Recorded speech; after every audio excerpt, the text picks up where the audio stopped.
was supposed to be an easy, laid-back night. Mia had convinced me to tag along to a housewarming party hosted by one of her coworkers. She promised it would be a small circle of people she knew from the office. I agreed, even though I've always disliked those corporate-flavored gatherings where everyone pretends to be friendly while quietly sizing each other up. Still, I wanted to show up for her. Things between us had felt strained lately, and I hoped the evening might help ease that distance. I put on my best suit, grabbed a bottle of aged wine as a gift, and reminded myself to keep a pleasant expression. When we stepped inside, the place was buzzing, laughter bouncing through the polished space. But almost immediately, something felt off. Mia's focus wasn't on me at all. It was fixed on a tall guy across the room, who greeted her with a smile that was a little too bold for comfort. That was Derek, the close friend from work I'd heard about more than once. The type who always had some secret joke for the women and a smug grin reserved for the men he thought beneath him. When she introduced us, he offered his hand like it was an afterthought, arrogance flickering in his eyes. "So this is the husband," he said, like I was just a character in some story he was telling.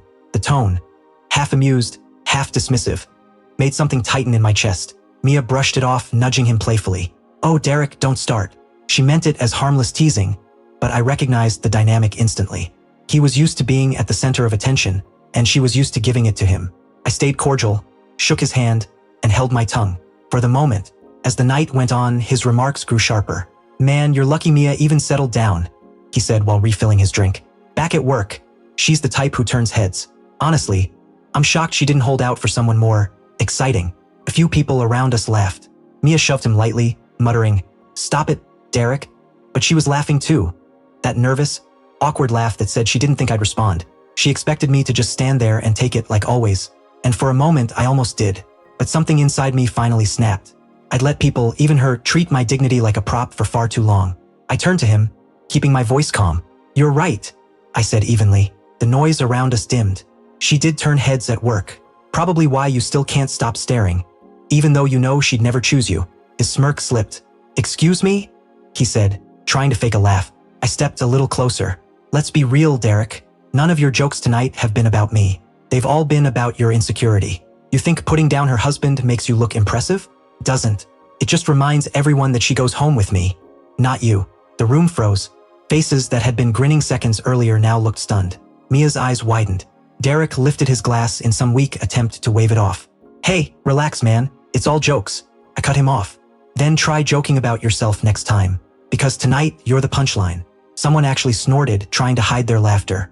Derek's face went red as he stomped off toward the bar. Mia stood stiff beside me, her glass trembling. For the first time that evening, she wasn't laughing. She was finally seeing how that little friendship looked to everyone else. The rest of the party dragged awkwardly. People kept glancing my way, some surprised, others almost admiring. But I didn't care about any of them. I was finished pretending for appearances. When we left, the first 10 minutes in the car were pure silence. Then Mia finally spoke. "You didn't have to humiliate him," she said softly, staring away from me. I let out a bitter laugh. "Humiliate him? He mocked me all night while you laughed along." The second I speak up, suddenly I'm the issue. She didn't respond. She just stared out the window, guilt written all over her reflection. When we got home, she turned on me, tears rising. "You made me look bad," she whispered. I looked at her, exhausted but calm. "No, Mia, you did that. You let another man disrespect your husband and your marriage, and you laughed. I just reminded both of you that my respect isn't optional." Her anger crumbled. She sank onto the couch, silent and ashamed. I loosened my tie and said quietly, "Next time, think about who you defend when the joke's aimed at me." The next morning, Derek texted her. I saw the notification flash across her screen. "Tell your husband to chill. Some of us can take a joke." I picked up the phone without hesitation, typed one message and sent it. "You're right. Some people can take a joke, but not when it's about my wife." I set the phone down. Mia didn't say a word. She knew that whatever bond she and Derek thought they had was done. Over the next few days, she changed, quieter, more reflective. She apologized more than once, genuinely this time. "I didn't realize how bad it looked," she admitted. "You didn't have to defend me like that." I gave her a faint smile. "I wasn't defending you, Mia. I was defending us, or whatever is left of it." She looked away, tears gathering. For the first time in a long while, she finally understood the cost of my silence, the weight behind my patience. That night at the party shifted everything. I learned that reclaiming respect doesn't require shouting or fighting. Sometimes you only need to speak once, clearly, and let the truth settle. Derek lost his arrogance. Mia lost her illusion of control, and I rediscovered something I'd forgotten. The ability to hold my dignity firmly, no matter who thinks it's a joke.